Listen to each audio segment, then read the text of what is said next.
lot of the activists here this weekend, even though there are a number of Republican elected officials who've been on the program, they sort of cling to their independence and say we don't consider ourselves captives of either party. What do you see as the relationship going forward between the Republican Party and this Tea Party movement, and how can it benefit Republicans? It's an interesting question. I've been invited and have spoken, and I know the congressman has as well, to many Tea Party events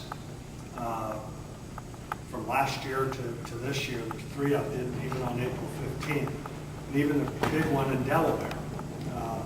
And the way I look at the folks in the Tea Party is, you're right, they are independent. There are many of them who are involved in politics and have been.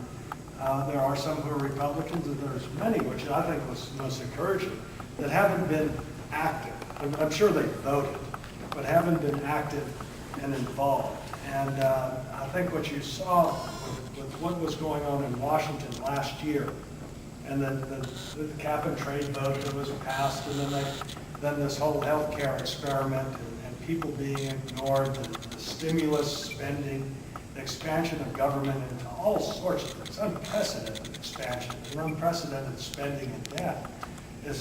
Folks, first you saw it at some of these town hall meetings last summer before last, and summer about 9. And so I consider it healthy. I think it's good that people care about our country. They're not going to accept a decline of our country or diminished opportunity for their children and grandchildren. And so I think it's very healthy. They carry around the Constitution. Those who followed me through the years will have to give Jefferson quotes and Patrick Henry quotes and so forth. And so it's, to me, invigorating. And what the association with the Republican Party is, they'll be involved based on the candidate. I think each candidate will have to earn each Tea Party member's support. The other thing is it's kind of a loose federation. I remember I was speaking in Harrisonburg and Stanton, and they requested me to speak at both of them. I said, gee, could they put those two together so that we wouldn't have to race from Harrisonburg courthouse steps to Gypsy Hill Park and Stanton? And they said, oh no, they don't want to go up to Rockingham County. I said, oh my goodness, not that far. No, they're just, they had their own identified group. So they have that independence within the movement itself, which is very localized. Yes, hey Roz. Hi, how are you? Do you agree with the Attorney General's contention that there wouldn't be a Tea Party but one for the failures of the Republican Party in the first half of this decade? I normally don't get into, I majored in history, not political science. I think the clear rise, from my perspective, of people getting riled up was last year. And the unprecedented spending. You could look at people being upset with one thing or another previously, but the clear impetus was what was happening in Washington last year. There wasn't one before. What happened from, whether you could take it from 1990 to the present, what has stirred this?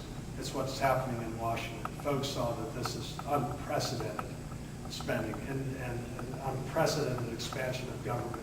And you can look and say, gosh, things should have been done better. All of that is fine.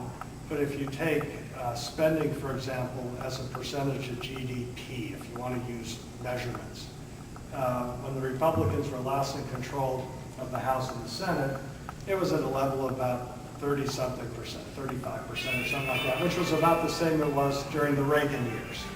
Then the Democrats take over the House and the Senate, and you see the spending spike up as a percentage of the economy.